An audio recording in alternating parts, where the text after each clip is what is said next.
Hi friends, welcome to my channel. ఈరోజు గారెలు నేను ఎలా చేస్తానో మీతో షేర్ చేసుకుంటాను. నేను ఇక్కడ ఒక గ్లాస్కి కొంచెం తక్కువగా పప్పు తీసుకున్నానండి. నాకు 15 నుండి 20 గారెలు వచ్చాయి.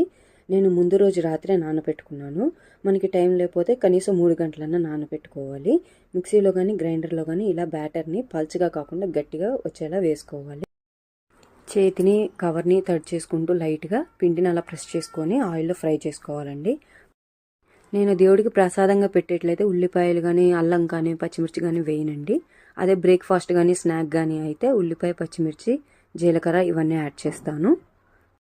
పిండిని బాగా కలుపుకొని గారె వేసే ప్రతిసారి కవర్ని చేతిని లైట్గా తడి చేసుకోవాలి. చేసుకొని ఒక ముద్ద తీసుకొని ఇలా ప్రెస్ చేసి ఆయిల్లో వేయాలి. వేసేటప్పుడు జాగ్రత్తగా వేయాలండి, ఆయిల్ చిందే అవకాశం ఉంటుంది.